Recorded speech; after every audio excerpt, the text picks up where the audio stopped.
You ready? Yes. You ready, yes? Yes. Turn the person next to you and tell them what the quantum field is. Would you agree then that the quantum field is an invisible field of information that exists beyond this space and time? Yes or no? Yes. So there's no matter there. There's no particles, there's no people, there's no things, there's objects, there's no places, there isn't even any time. It's an infinite field of eternal blackness, void of anything material. But that's where all possibilities exist. Are you with me still? Yes. So then we could say that it's a field of information of frequency, because all frequency carries information. And just because you can't see something doesn't mean that it doesn't exist. Yes, yes or no? Yes. So then, the moment you take your attention off your body, you become nobody. Yes or no? Yes. The moment you take your attention off of people in your life and your identity, you become no one. Yes? Yes. The moment you're no longer thinking about things and objects, you become nothing, yes? Yes?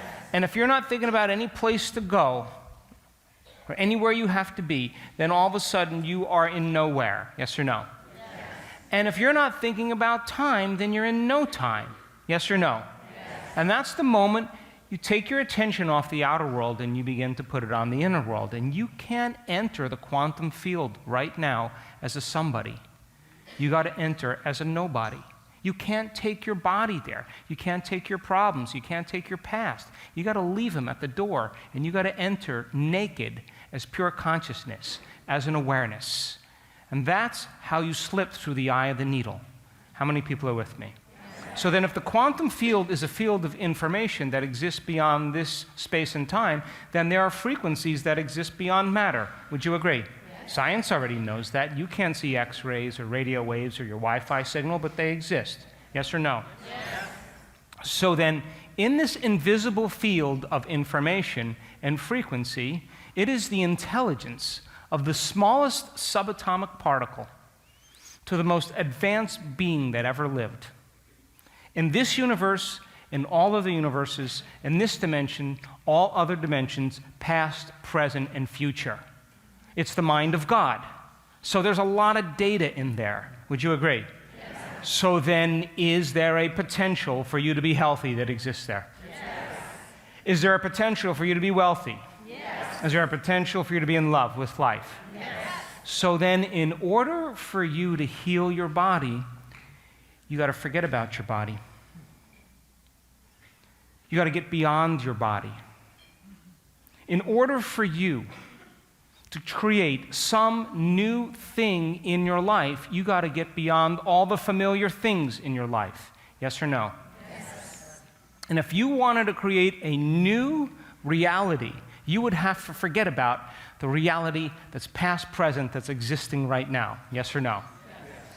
And if you are going to create something happening in no time, you have to get to no time. Would you agree?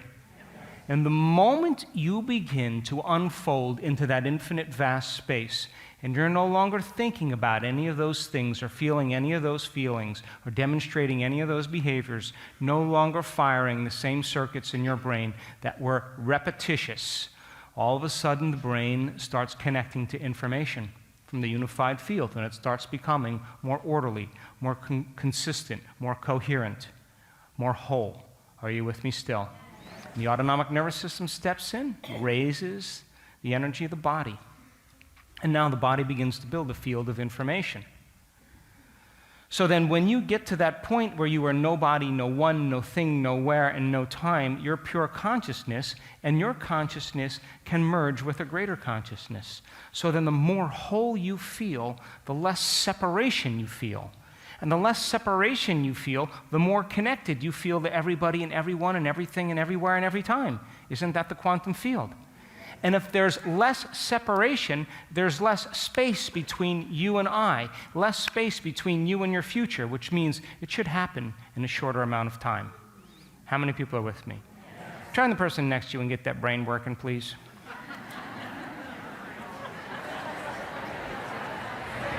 So, if you feel less separation, less duality, less polarity, then you stop creating from lack. Yes or no? So then, the more whole you feel, the more connected you feel to everyone and everything and everywhere, in every place and every time. And you experience less separation, which means you should be able to draw a future to you then. Would you agree? And if you are creating from a realm beyond matter, and you've left this place behind, and you're in that field of information, then you should be able to change your energy. And if you change your energy, and it matches some potential, some energetic field that already exists in the quantum world, then all of a sudden, when you're tuning into that potential, you'll no longer have to drag your body through space and experience it. You are going to collapse time, and space is going to move towards you. The event is going to find you. How many people understand that? Yes. Turn the person next to you and try that one on. Are you with me? So then, here you are in your life, and you're sitting down, and you want to find the sweet spot of the generous present moment. And you finish the event, and you sit down, and all of a sudden, as you start sitting down, you start noticing that your body's on a program, and it wants to get up and do things and see people and answer texts and do emails and get busy with that same personal reality that's really creating that personality. And it wants to continue to create the same experiences, to produce the same emotions, to reaffirm that identity. And those emotions then are pretty much chemical feedback from your past. And now here you are, you're sitting there, and because you're not getting up and doing anything, your body's getting a little frustrated. It's getting a little impatient. It's getting a little miffed, a little angry, a little judgmental, a little cynical, a little resentful, a little jealous, a little envious. You know how that goes. And all of a sudden, you realize it's just looking for its fix. And you say, okay, now I understand that you're trying to go to the past. And you keep returning it back to the present moment. No longer firing, no longer wiring, no longer signaling the same genes in the same way, and no longer investing your energy in the past. And then all of a sudden, you start thinking about that meeting, that appointment, that person at that certain time, and you become aware that you're investing your attention into the known, your energy into that future. And you know your body's going to follow your mind there, and everything's going to stay status quo. And all of a sudden, you decide to no longer fire, no longer wire, no longer emotionally condition the body into that future and signal the same genes in the same way. And you disinvest your energy out of that future. And all of a sudden, biologically, neurologically, chemically, hormonally, genetically, energetically, you are no longer living in that future. Are you with me still? And now the body, you know, the greatest part of every war is the last battle. All of a sudden, the body, like my stallion, all of a sudden decides to buck and kick because I'm not allowing him to do what he wants to do. And I keep settling him down into the present moment, and you keep settling your body back into the present moment, and it's getting more agitated, more vigilant, more frustrated. And you say to your body, that's all you got? That's it? That's your best? That's it? That's all you're going to give me? And you keep reconditioning it to a new mind and keep settling it back into the present moment over and over again, disinvesting your energy out of that past, drawing that energy back into your field, no longer firing and wiring, no longer signaling the same gene in the same way. And all of a sudden, biologically, neurologically, chemically, hormonally, genetically, that past no longer exists in your body. Are you with me still? And all of a sudden, the body gives one more shot. Well, you're a busy person. You got things to do. You know, you got to let the cat out. You know, I hear it screaming out there, and I smell that coffee. And, you know, all of a sudden, all that's going on, and you just say, hey, I'm going to let you know when we're ready to get up. And then after you're conditioned to a new mind, you're going to be so happy that you're happy. And then I'm going to feed you, and then I'm going to give you coffee, and you're going to get all the things you normally want, but this is my time. Are you with me still? And you keep doing that, sooner or later, biologically, neurologically, chemically, hormonally, and genetically, even the energy out of that known line of time no longer exists. And now you are in the generous present moment. And all of that energy is coming back to you, and you're building a bigger electromagnetic field. And that energy starts to connect to the unified field. Your heart starts getting really coherent. And all of a sudden, you start feeling love for no reason. You're in love with yourself. You're in love with the moment. And that heart is sending signals to the brain, and the brain is sending signals to the heart, and the brain is getting very coherent. And if you can combine a clear intention with an elevated emotion, an elevated energy, you will create a bigger electromagnetic field, and you'll feel connected to something. And all that energy is carrying information, and your thought that you lay on that energetic field begins to broadcast a whole new electromagnetic signature. Are you with me still?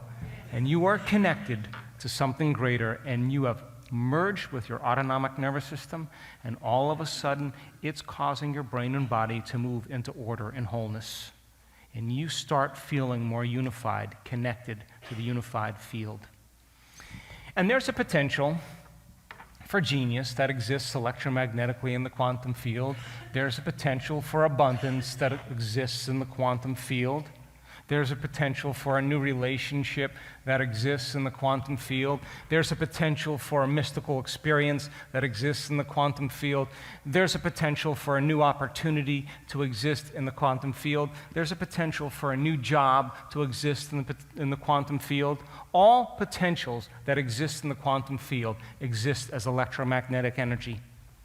And when you tune your energy into a new potential, and there's a vibrational match between your energy and that potential, and you are creating from a realm beyond space and time, where you are more energy and awareness than matter and program. And Einstein said the field is the sole governing agency of the particle. He didn't say the particle was the sole governing agency of the particle. He said the field was. And when you create from that invisible place, and you are more energy than matter, you no longer go anywhere to get what you want. You are the vortex that is drawing the event to you. And get ready, because it's going to come in a way that you never expected. That is the unknown. And it's not going to create the emotions of frustration and jealousy and competition and unworthiness. It's going to create awe and wonder and surprise and joy. And now we're moving from victims to creators. Are you with me still? Yes. Now, you can't do it as your pain. You can't do it as your name. You can't do it as your culture, as your job. You got to leave all of that behind. And when you are in awareness, changing your energy in this infinite field, it's like tuning into a radio station. You are getting a clear signal, and your brain starts processing a whole new stream of consciousness. When you marry that clear intention with an elevated emotion and broadcast a whole new electromagnetic signature, and you're able to maintain that energy and not give it to anyone or anything outside of you, the unusual, the uncommon is going to start showing up in your life, because you're in a vibrational match with your future instead of your past. And your future, by the way, should be an unknown. How many people understand? Turn to the person next to you and explain that, please. If you continue in this work, we work extensively in creating from fifth-dimensional reality instead of three-dimensional reality, and we have graphics and animations and pictures to show how all that happens. But you have to understand then that it requires you to become pure consciousness, an awareness in that infinite invisible field, before you can begin to affect matter. Because when you are matter trying to affect matter, you'll see an electron go from a wave of possibility to collapse into a particle. Wow, a few atoms. But when you're creating from a level of energy and you're more energy than matter, then you should be able to exert greater effects in your life. And your observation or your mind begins to become matter. Are you with me still? And our advanced students are creating objects out of nothing. Not once, not twice, not 3 times. It's happening. And once you understand the physics behind it and you know how to do it, if you keep practicing, you should get better at it. Wouldn't you agree? Yes. And of course, I push them outside of their belief at that moment, but it only takes a few people to do it before you start scratching your head. Would you agree? Yes. So then, you don't have to go anywhere to get it when you are creating from a place where there's more time than space. That is the quantum, the eternal now. And all spaces, all dimensions exist in the present moment. And all it takes is for you to change your energy to match that potential. And the longer your consciousness lingers in that energy, the more you are calling a future to you. Are you with me still? So my 28-year-old son, last year, a year and a half ago, he's the oldest of my 3 kids. And all of my kids have grown up with these concepts. And I started off very methodically with them in helping them to understand that the way they think and the way they feel has an effect on their lives. And so he was the one that I could never get to travel. You know, he went to college for engineering, and great mathematician guy, and he scored really high in math on his SATs in high school. And I said to him, "Hey, Jace, what's the deal with math?" And he said, "It's the only thing in my life that makes sense." I said, "Okay, you stick with that." So he got accepted to all these different colleges, and I wanted him to go to this one college, university, that had a really great engineering program. But of course, he got accepted to University of California, Santa Barbara, which is one of the most beautiful campuses you'll ever see, you know? And so I said, "Okay, let's go." We went down there, we walked the campus, and of course there's surfboards and skateboards and bikinis and, you know, bicycles and, you know, everything's going on. It's frisbees, and I'm in the center of the campus with him. He says, "Hey, Dad, come over here, I want to talk to you." Now I'm lobbying for the other universities, so, you know, I'm holding all my aces and not showing anything. And he says, "Listen, I want you just for a moment to look around and just humor me and pretend like you're 18 years old. And then tell me what you would do." And I said, "Okay, here's the deal. Let's cut a deal right on the spot. You get a 3.5 grade point average in this school, I'll fund the whole project. The moment you drop below it, you're on your own. Do we have a deal?" Of course, he graduated, you know, summa cum laude, and had a great time there, and had a lot of fun at the same time. And I found out that there's more Nobel Prize laureates that teach at the University of California, Santa Barbara, than any university or college in the United States, because everybody wants to retire in Santa Barbara. So anyway, he goes through 4 years of college, you know, and he's just driven. My daughter, you know, she goes to Europe, you know, she does her whole thing. You know, my other son, you know, he's doing his thing. But this guy's driven. He's just driven. And so when he finishes college, I say, "Buddy, why don't you take a gap year and just travel a little bit, go to Buenos Aires, do something different, you know?" No, I got an offer for a great job. I'm going to take this job, and I'm just going to do it.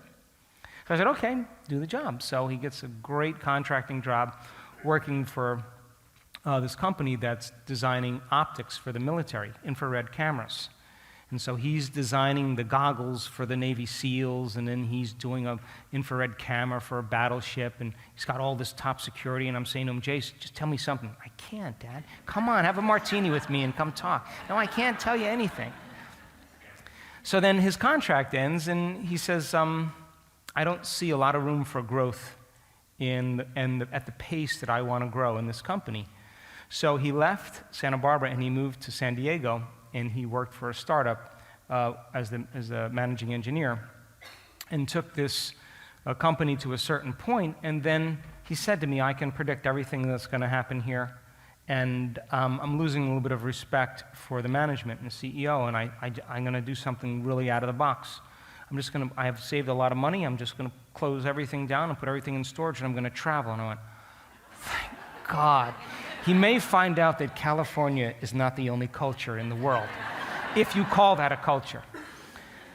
So anyway, he packs up his surfboard. He's a big wave surfer, and he heads to Indonesia. And he goes to all the islands, Borobudur and Java, and he goes to all the Sumatra, and he goes to all the different places. And some of the smaller islands, and he lands a job. Someone offers a job to be a surfing instructor, so he does that for a month on this beach, and then he packs up and he goes to Perth, and then after Perth he goes back to Bali, and then from Bali he heads over to Sydney, and then from Sydney he goes to New Zealand, and now he's in love with New Zealand. I mean, he just loves the country. But it's been now like over 5 months, and he's in New Zealand, and he calls me up and he says, hey, Dad, I'm going home really soon in a month or two, and I got to start thinking about what I want to do when I get back there. And I said, okay, what do you want to work on? He says, well, I want to create a new job. And I said, okay, I want you to take out a pen right now and write the letter J down. And that J is going to represent a job for you. That's the symbol that you're going to associate with the job. Are you with me still? Yes. And then I say, now, let's get clear on the type of job you want, Jace, specifically. And he says, I want to make the same amount of money that I was making or more. I want to work for myself and have my own company, and I want to contracts for 6 months to a year. Are you with me still? I want to work from anywhere in the world.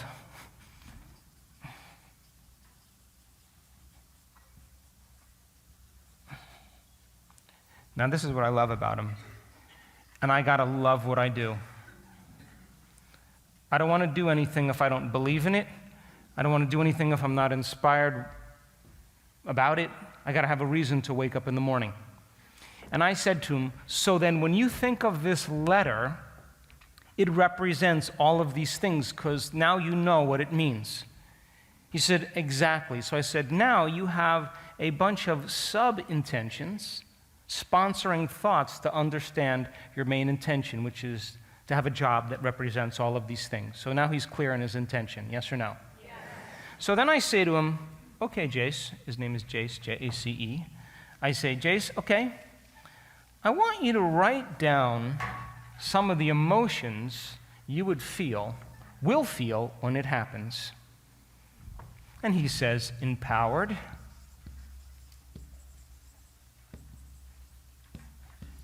free, inspired, gratitude, right? And of course, he and I share this favorite, a love for life. So I say to him, so that's what you'll feel when it happens? He said, absolutely. So then I said to him, close your eyes. And I said to him, can you bring up those emotions on your own right now? He said, give me a minute. He started working himself up into those emotions. And then I said to him, can you, while you create that state, hold on to that symbol in your mind and broadcast the whole new electromagnetic signature into the field? And if you understand that the longer that your consciousness lingers in that energy, the more you're drawing your future to you, can you just linger there for a period of time? I said, because when there's a vibrational match between your energy and that future potential, you should have experiences equal to your energy. And I said, when you're in that state of being, is it possible, Jace, for you to think about the things you're going to do, the experiences you're going to have, the choices you're going to make, and how they'll feel?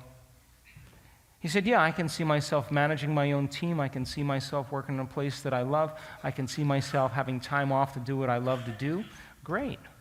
So when you change your state of being, I want you to prime your brain and body by thinking about those choices, those behaviors, those experiences that await you, and how they'll feel. And I want you to prime your brain and body to look like that future has already happened every day. Live in that future in the present moment, and invest your energy into your future, but instead of into a known, invest it into an unknown.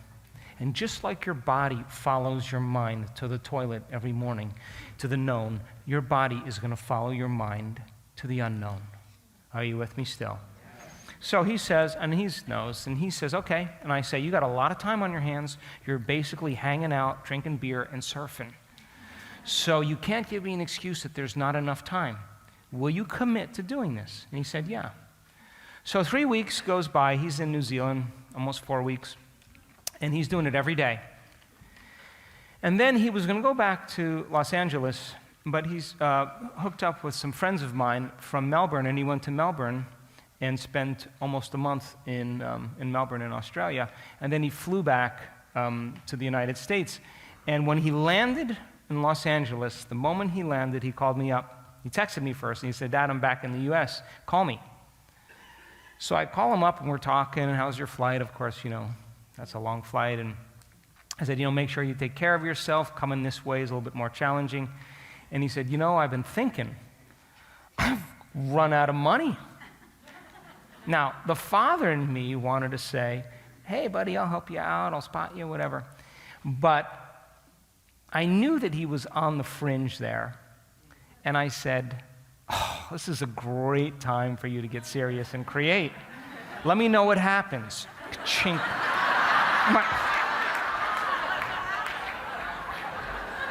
I throw him out into the unknown. So he rents a car, and he drives all the way down to San Diego. And he goes snowboarding every single year with all of his buddies from college, and they go to either Utah or Colorado or the Sierras. And so they were going just to Mammoth, which is, a couple hours away from Santa Barbara. So he drove all the way up to Santa Barbara, met his buddies, all his college roommates. They went snowboarding for 4 days. And when he came back, he landed in Santa Barbara, where he went to school and saw all his friends. And he was getting ready to leave, and he just went into this surf shop to look for this particular thing. And he bumps into the top designer of the toppest, best fins for surfboards. And they have this little conversation, and this guy is looking for an engineer that he wants the contract for 6 months to a year. He can make his own hours, work wherever he wants. He offers him right on the spot more money than he's currently getting, and he loves to surf. Are you with me still? Yeah. Now, he didn't have to go anywhere to get that. You understand? It came to him, and they're revolutionizing the industry right now. And he calls me up all the time or texts me, and he says, I cannot believe they pay me to do what I love to do so much. How many people understand? Yeah. Turn the person next to you and explain.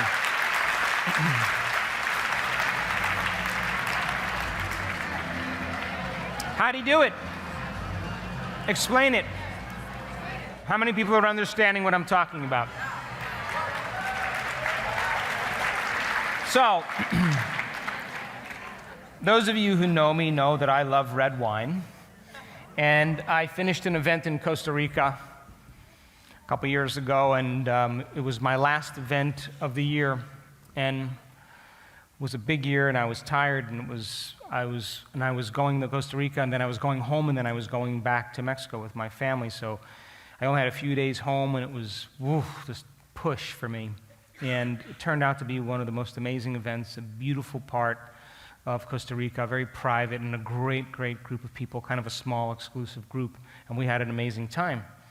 And it was the first time that I had worked for this seminar coordinators, and they were so excited about the way the event worked out. We had dinner, and they said, hey, we'll take you anywhere in the world you want to go. Where do you want to go? Anywhere you want to go. And I said, I don't really want to go anywhere to see anything. I go for people. That's why I go. And so they said, oh, come on, there's got to be something on your bucket list. So I'm like, you know, I did all this research on red wine several years ago. I created an artificial stomach and put all of the digestive enzymes in there, trypsin, chymotrypsin, pepsin, pepsinogen, hydrochloric acid, put in the right concentrations, brought the system up to body temperature, purged it with argon gas, and then put in red wine and trapped the vapor to figure out what in the hell in red wine makes us so happy.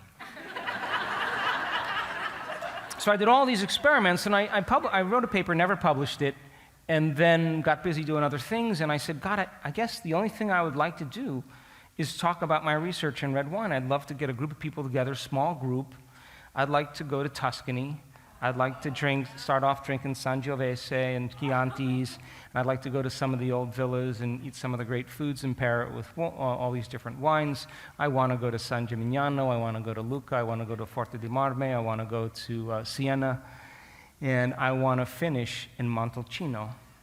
And I want to drink Brunello's till I can't remember my name. That was the exact thing I said to them. And I just was joking around and just kind of let it go. And so by the time I got back to the United States, they had already had a contract to Paula, and Paula was picking me up and saying, what do you want to do here? And they sent the contract, and I said, they're serious? Yeah, they're very serious. So I said, okay, let's go. So we went. It was the first wine tour we were together, and it was one of the most amazing, incredible experiences. It was just a fabulous group of people. Actually, every group has been fabulous. And we go deep into the process. And people say, well, I really don't like red wine, and it gives me a headache. And I'm like, we'll take care of you. What else? And we have the most amazing time. And we bond. And so many of those people are in this room, and some of them are very dear friends of mine, just because we had an amazing week together. And so I had finished that event, and I was flying back to Seattle, and I was passing through Amsterdam to get there, connecting in Amsterdam, and I just finally got a paper that was going to tell me what was going on in the United States. And I sat down on my plane seat, and I was opening my paper up like this, and as I was opening my paper, this woman was kind of walking by, and she goes, Dr. Joe! I'm like, hi, how's it going? She's great, I've been following your work, and, she starts talking to me, and she goes, what are you doing in Europe? I said, oh, I was leading a wine tour in Tuscany. And she said, do you know that my family owns one of the oldest vineyards in Abruzzi, in that region? And I said, really? And she said, yeah. And she takes out her iPad, and she starts showing me these beautiful, beautiful grounds and beautiful villas, award-winning wines. And the flight attendant comes over and says, hey, you're blocking everything, go sit down. And then she goes, sits down, and then we take off. She comes back up, and she said, look, are you going to have any time to come to my vineyard while you're in Italy? Because I know you're going to be there a few times. And I said, yeah, I could come to your villa and taste some wine. I have 4 days between these two events. And she whips out her card and she hands it to me. And I look at the card kind of briefly.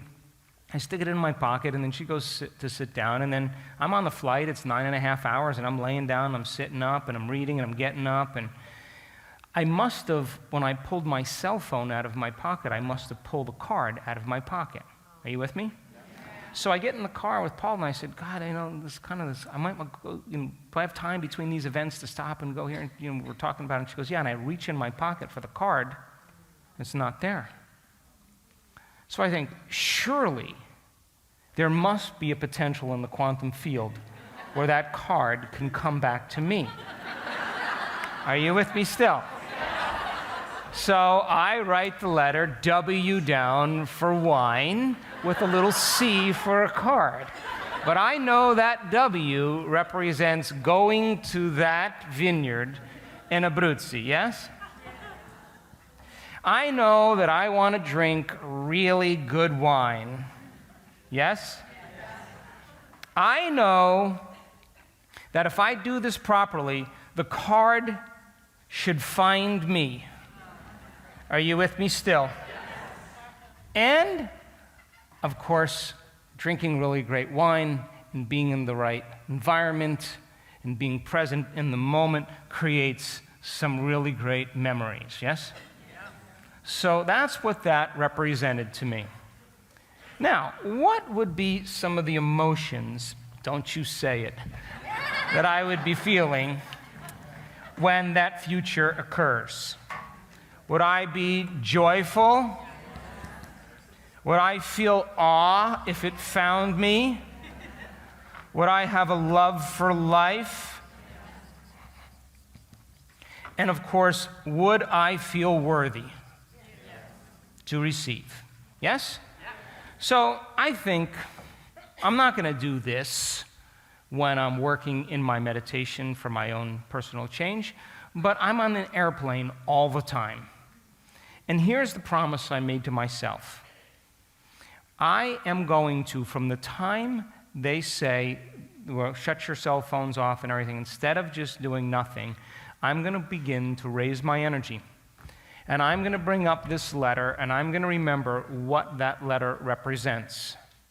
And then, when I hold that intention in my mind, I am going to experience that emotion and teach my body what that future is going to feel like in the present moment, and tune in to that potential called having that wine experience because the card found me.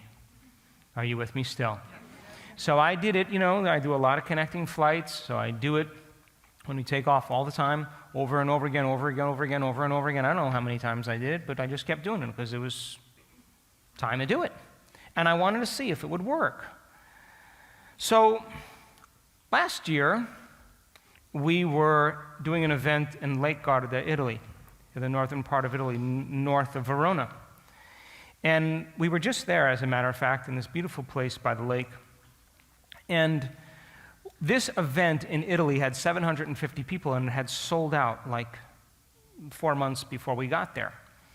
And so there were no rooms in the hotel, and for anybody else, they were oversold.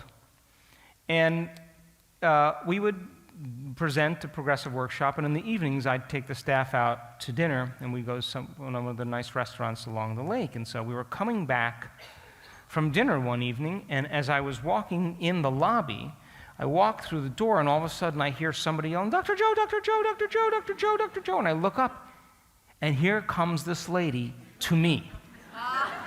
The same lady that was on the plane. And I say to her, "Oh my God, you're at my event." And she says, "No.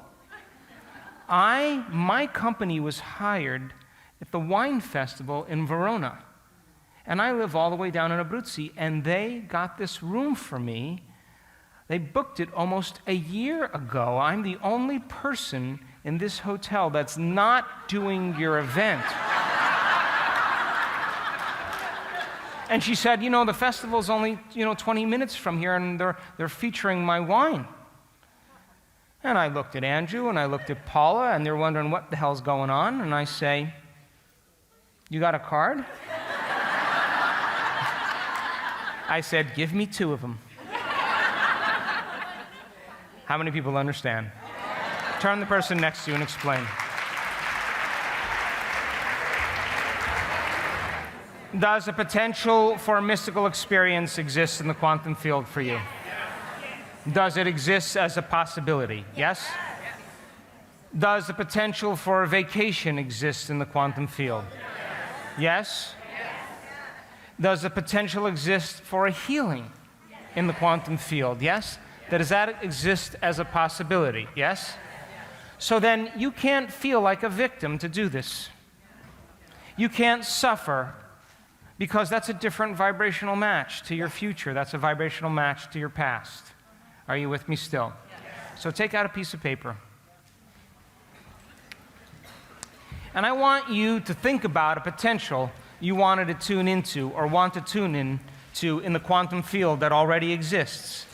And write the letter down to represent that letter, that experience. Like J for job, V for vacation, R for relationship, L for love, F for freedom, M for mystical experience, L for lucid dream, I don't know. S for synchronicity.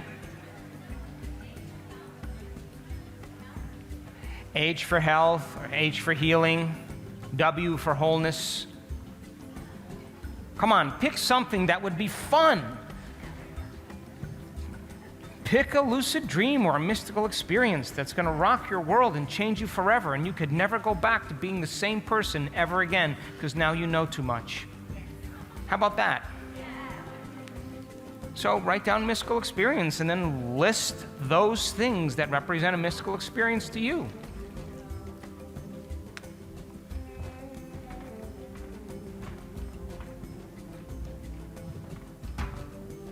So if it's a mystical experience, you may want to know that you're not your body. Yes? Look at them writing in text. Isn't that amazing? They got me. You're not your body. That you're conscious. You want to know that you're consciousness and you're non-local. You want to know thoughts create reality. And you want to feel safe while you do it. Isn't that representing the letter M to you? Yes or no? And could you say then it is more real than the world you live in right now? That represents the letter M. But if you wanted a healing, then you may say, I want to feel less pain. I want to move easier. I want my blood values to go down. I want to feel like I can sleep through the night. Just list the conditions that represent that letter. Are you with me? So look at me. Hello. Hi. This is not a crucifixion. This is easy stuff, okay? You're going to write a capital letter down that represents that intent. Go like this. Then you're going to draw two squiggly lines around that letter that represents the electromagnetic field. Yes or no? Then you have to assign meaning to that symbol. So get very clear on what that symbol means so that when you look at it, you know what it means. And when you assign meaning to it, you can put more intention and attention behind it. Are you with me still? So get your sub-intents listed below it.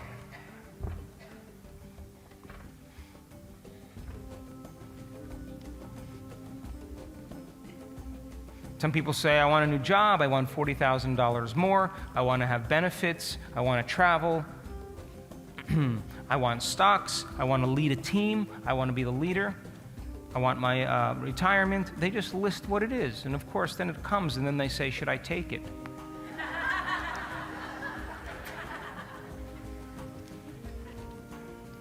That's like cooking an amazing meal and not eating it. You just created it, enjoy it.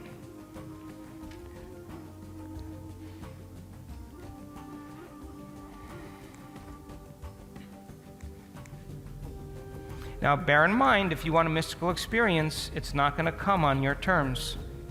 It's going to come on very unknown terms, and it may scare you. So you may want to write safe. So they come and get me. Oh my God, the guy thinks he's dying. He's traveling down the tunnel. I'm dying. No, you're having an unknown experience. I know when I did this, I wanted to have an unknown experience, a mystical experience. I would wake up every morning at 4 a.m. and go sit out. I'd sit up past where my body wanted to lay down. I'd just sit up, and I'd keep working with my energy. And then, certain brain neurotransmitters are at their highest at 4 a.m. So when I laid down, a lot of times I would have a mystical experience. So I wanted to have something even greater. So I lay down after doing this for a couple of weeks, and all of a sudden I feel like in 1 second somebody just plugged me into a light socket, and I can feel every single cell of my body vibrating in frequency. And of course, the moment that happens, what do you think I do? I come back to awareness and I lose it, yes? And then I say, well, what was that? I sit up and I go, oh my God, what was that? That was a pretty cool feeling, and then I got afraid of it. When I got afraid of it, I contracted and I lost it. And next time that happens, I'm going to surrender into it. Are you with me still? So now I change my energy, raise and tune into that potential, marry the clear intention with emotions of awe and wonder and freedom and joy and a love for life, and the feeling of being unlimited. So then I do it again, but now as I'm in that state of being, I begin to think about what I'm going to do when that vibrational sensation comes on, and I'm going to relax. I'm just going to keep reviewing that I'm going to relax. I don't know what's going to happen. I'm going to relax and surrender. And all of a sudden, a few days later, I lay down, here comes this vibrational sensation. The moment it comes, what do you think I do? I surrender right into it. I relax and let go, and whoosh, I come right out of my body. Like this. And I'm thrilled. And I'm experiencing that I'm not my body. But the problem is that I'm conditioned into believing that I am my body. So the moment I look at my body laying down there, I go, oh, that's me. And the moment I say that, what do you think I wind up? Then I sit up and I go, what the hell just happened? All right, let's review it. The vibrational sensation came on. You didn't contract, you relaxed into it. The moment you relaxed into it, you came out of your body. You were consciousness, dude. But then when you looked at your body, you thought you were your body, and because it's a thought world, the moment you thought that was you, you were back there because that's where your attention was and that's where your energy followed. Well, the next time that happens, I'm looking the other way. So like 2 weeks, 3 weeks goes by and nothing's happening for me. Of course, you know why? Because I'm trying now to recreate it the same way it happened the last time. And so I went out to chop wood one Saturday afternoon, and I must have chopped a cord of wood. I was just focused, and I was just letting energy go, and I was just chopping. And I was exhausted. It was a cold winter afternoon, and I came inside, and the fire was going, and there was a nice sheepskin, and I just laid on my back like this, and I looked up at the ceiling, and I thought, well, if my attention is on the ceiling, my energy's on the ceiling, and I was just relaxed enough between wakefulness and sleep that I slipped right out of my body, and all of a sudden here comes that vibrational sensation, and I surrender into it, and I disconnect from my body or wake up in another body, and all of a sudden I'm looking down at my body, and the moment I see it, I know better, and I come down and I start moving towards the wall. You with me still? And my attention is on the wall, and as I'm moving towards the wall, I think, getting kind of far away from my body. The moment I do that, what do you think I wind up? I sit up and I'm frustrated and I go, what just happened? All right. You surrendered, consciousness is non-local, you felt the vibrational sensation, you came right out of your body. When you're up out of your body, you were moving away from your body, and then you thought you were moving too far away from your body. Hey, you're in a non-local realm. Consciousness is non-local. Wherever you think you are, you are. Your body's a thought away. There is no separation between objects and things here. Rethink this. So I start thinking about it over and over again, thinking about it. Well, next time that happens, I'm going right through the wall. Are you with me? So then here we go. I'm up at 4 in the morning. I want my mystical experience more than my sleep.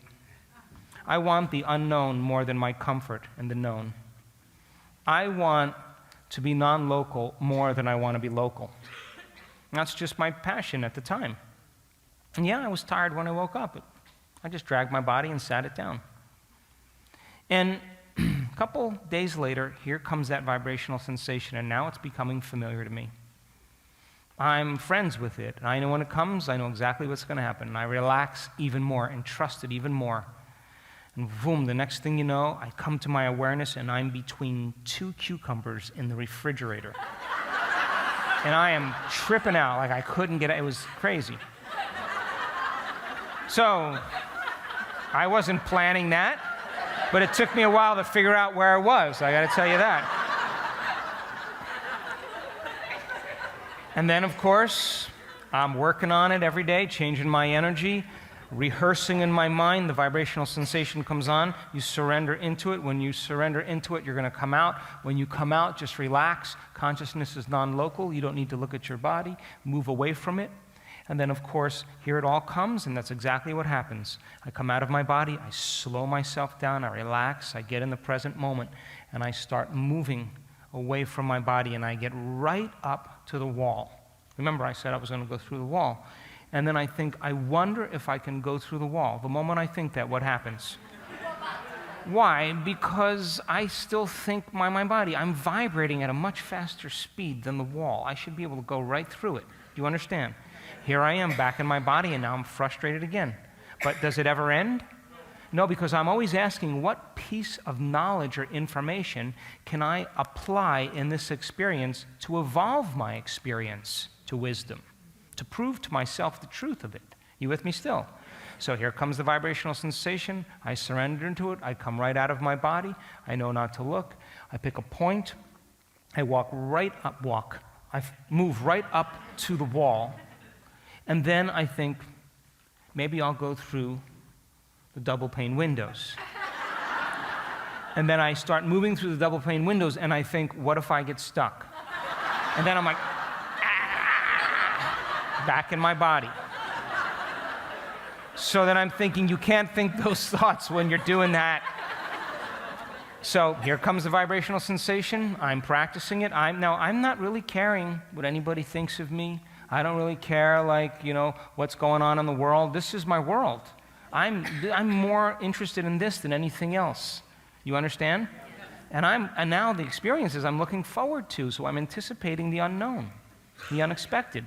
And I'm waking up at 4 a.m. because I'm excited to do it. And all of a sudden the observer's saying, "You're excited to come see me?" It's like a teenager showing up at your house with a bad attitude. You're entering the house of the divine within you. And if you're showing up for your meditation like, "Oh God, I gotta meditate today," it's going, "Okay, still love you, but you're gonna have to work harder to get to me because you gotta raise your energy." So then I come right out of my body, vibrational sensation happens. I pick that point and I just focus on the other side and I go right through to the other side. And when I go through the other side, I expect to see my backyard, and of course that's not the quantum. I see this huge white mansion with this big circular black driveway and all these people with black top hats and coaches and women dressed in these big dresses, and I am a stagecoach rider. I'm the person who carries people around in Hyde Park, and I have this frozen leg that doesn't bend, and I'm moving a lot of royalty and a lot of people all around the park, important people, and they're asking me questions about life. And I'm half African and I'm half white. And on some way, they just really were comfortable with me. And the first time I went to Hyde Park, I had such incredible chills because I knew that I was there.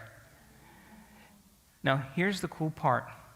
I lived an entire lifetime, and when I came back, it was only 15 minutes. So then, how far does this go? Is there ever an end to the unknown? Turn to the person next to you and explain. You have that letter written down? Yes. You have your sub-intentions underneath it? Yes. Now, on the opposite side of the paper or underneath that listed set of intentions, what emotions will you feel when it happens? In other words, can you teach your body emotionally what that future is going to feel like now? Because if you can, your body, as the unconscious mind, is going to begin to believe it's living in that future reality in the present moment, and you're going to be signaling new genes in new ways for those genes to make proteins prepare your body for that future event. You'll be wiring your future in the present moment. Are you with me still? Now, gentlemen, I know you like to analyze, and I know you like to say, well, I really don't know how I'm going to feel because I haven't experienced it yet. And I'm going to say, try a little gratitude. That's usually a good place to start. So write down some of those elevated emotions. My favorite one is feeling unlimited. It just works for me because when I feel unlimited, then my field is really big. And then that's when you're able to do pretty unlimited things.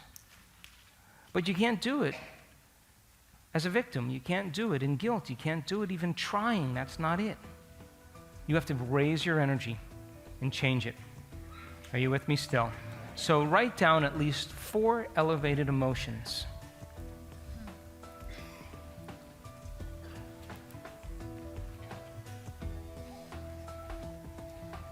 Inspired, magnificent, divine, worthy, the love for life, the joy for existence, the freedom of expression,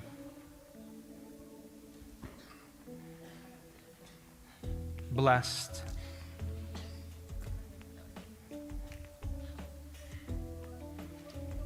appreciation,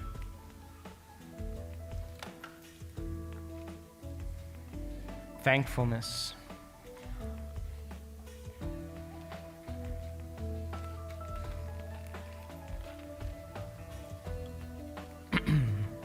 now, take a moment, sit up straight and close your eyes just for a second. Now, I want you to begin to feel some of those emotions. Close your eyes and bring up a few of those emotions. Now, I know that you're not going to feel like it, some of you. And then I'm going to ask you, what do you want to feel?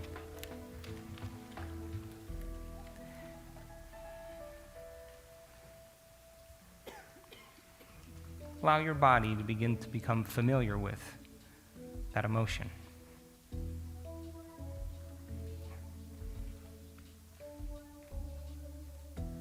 And feel that it's safe to feel.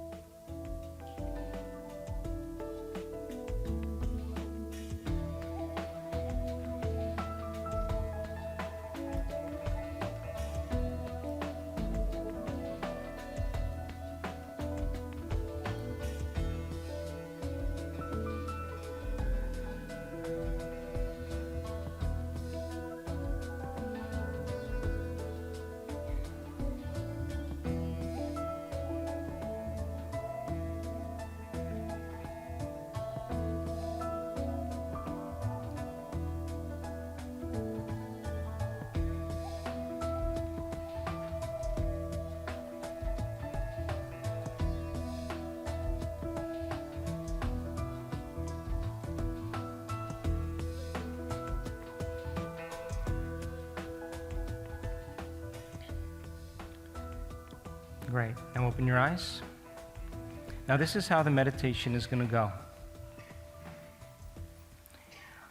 The music's going to start, and then I'm going to instruct you to become nobody, no one, no thing, nowhere, and no time. Are you with me?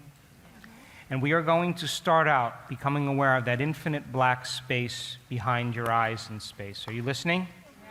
And then I'm going to ask you to rest your attention in different parts of your body and then become aware of the space around your body. Are you with me? Our research shows that when you do this, your brain gets more coherent. Not only more coherent, but more entrained in alpha coherence.